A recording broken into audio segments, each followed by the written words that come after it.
Hello students, जैसा कि आप लोगों को पता ही है कि मैं कंप्यूटर साइंस क्लास 12th के लिए एक सीरीज़ बना रहा हूं। तो ये जो सीरीज़ है ये हेल्पफुल होगी उन बच्चों के लिए जो कि इस किताब से पढ़ रहे हैं, सुमिता अरोरा की किताब से। तो अभी फ़िलहाल हम अगला टॉपिक जो है वो कवर करते हैं in chapter 3, working with functions.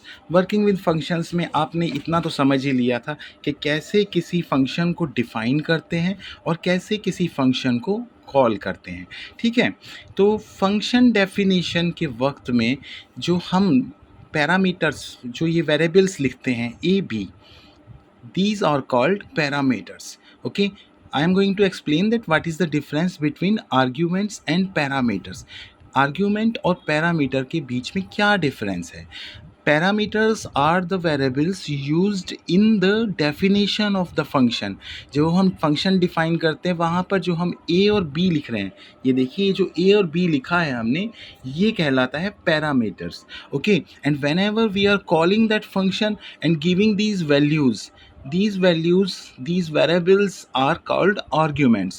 So arguments और पैरामीटर में बस यही डिफरेंस है कि पैरामीटर फंक्शन की डेफिनेशन के टाइम में यूज़ किए गए वेरिएबल्स को बोलते हैं, और फंक्शन को कॉल करने के वक्त में जो हम इनपुट वेरिएबल्स देते हैं या हम जो वैल्यूज़ देते हैं उनको हम बोलते हैं आर्ग्यूमेंट। ओके, आई होप कि ये एक नंबर का सवाल आपका बिल्कुल क्लियरली आपके समझ में आ गया होगा कि what is the difference between arguments and parameters. अब आर्ग्यूमेंट्स जो हैं वो तीन तरह के हो सकते हैं। देखिए यहाँ पे इस पेज में क्लियरली बताया गया है कि arguments can be of three types. One is literals, second is variables and third is expression. Look at here, this 12 is a literal, y is a variable, and it can also be an expression like this: multiply p comma p plus 1, you can see here. Okay, तो यहाँ पर जो ये p+1 लिखा हुआ है that is the expression. आप इस तरह से भी आर्ग्यूमेंट पास करके वेरिएबल को फंक्शन को कॉल करा सकते हैं। तो आपको आर्ग्यूमेंट और पैरामीटर्स के बीच का डिफरेंस समझ में आया हो तो आगे पढ़ते हैं कि जब हम पैरामीटर्स के लिए आर्ग्यूमेंट पास करेंगे तो arguments can be of three type. Look at here: positional arguments, default arguments, and keyword arguments. So in this video we are going to define about these types of formal arguments slash parameters. Okay, अच्छा, एक बात और है कि यहाँ पर page number 109 पर कुछ थोड़ा सा कंफ्यूजिंग एक पैराग्राफ है। इससे ज़्यादा कंफ्यूज होने की ज़रूरत नहीं है। सिंपल आप एक बात समझिए कि जो आर्ग्यूमेंट आपने अभी यहाँ पर पास किया था 12, इसको हम एक दूसरा नाम भी दे सकते हैं। इसको हम क्या नाम दे सकते हैं कि ये this is called actual parameters और एक्चुअल आर्ग्यूमेंट। ठीक है, और जो ये पैरामीटर यहाँ पर है इसी को हम दूसरा नाम भी दे सकते हैं, जिसे हम कह सकते हैं फॉर्मल पैरामीटर और फॉर्मल आर्ग्यूमेंट। तो आप इस पैराग्राफ में लिखी हुई बात से कंफ्यूज ना हो कि ये क्या है। It is just another name. Basically argument और पैरामीटर का जो डिफरेंस है वो मैंने आपको समझा दिया है। आई होप कि आपको समझ में आया होगा। अगर अभी भी कोई डाउट है तो प्लीज़ कमेंट करें, मैं उस डाउट को क्लियर करूँगा अपने अगले वीडियो में। Okay, so we were talking about three types of argument: positional argument, default argument, and keyword arguments. What is these positional arguments? Let's understand it first. Okay, whenever we are defining a variable, defining a function, sorry, so whenever we are defining a function and we are passing values as an argument, we can see that 2 will come into the value of a, x will come into the value of b, y will come into the value of c।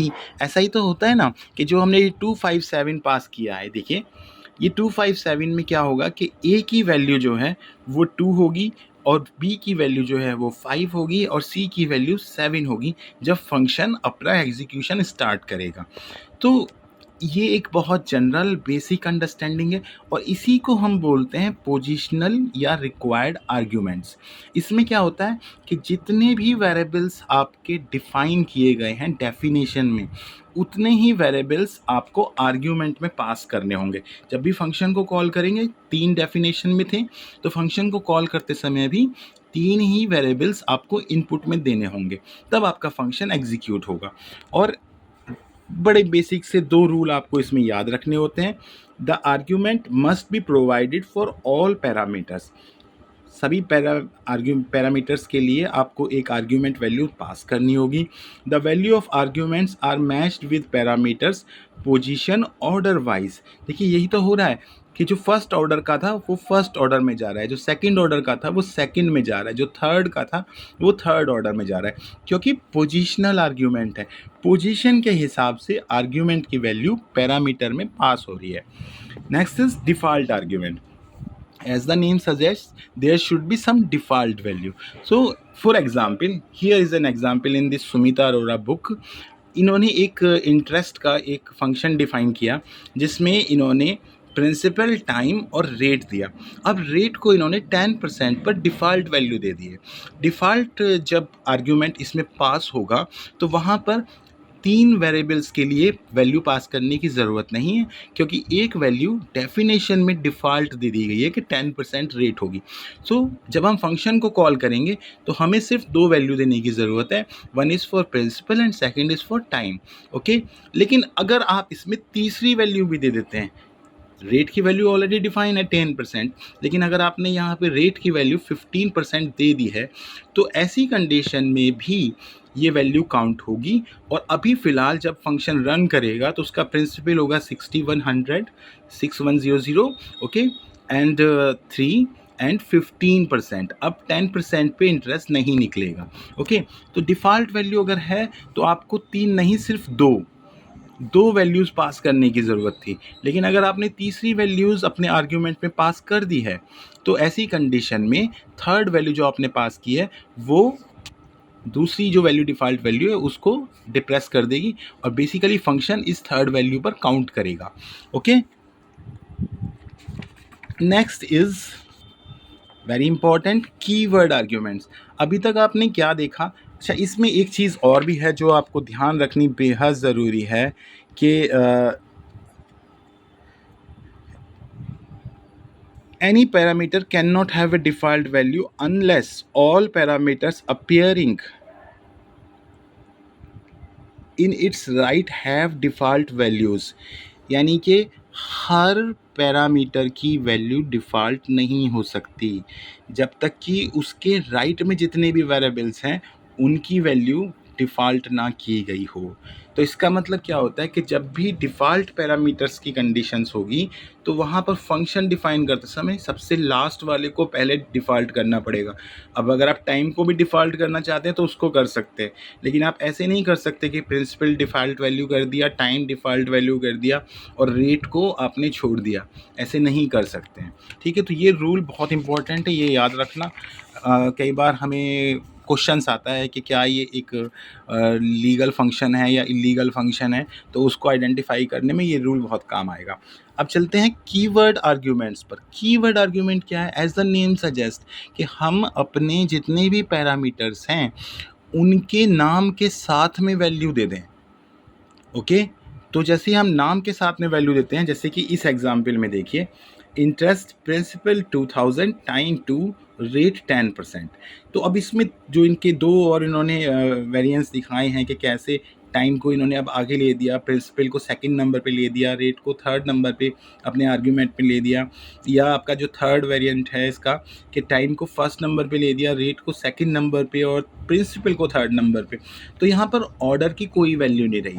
जब आप argument को function को call कर रहे हैं तो जो arguments आप पास कर रहे हैं उसमें आपके ऑर्डर की कोई वैल्यू नहीं रह जाती। क्यों? क्योंकि आपने कीवर्ड के साथ में दे दिया है। तो इस तरह से ये जो तीनों फंक्शन हैं ये वैलिड हैं।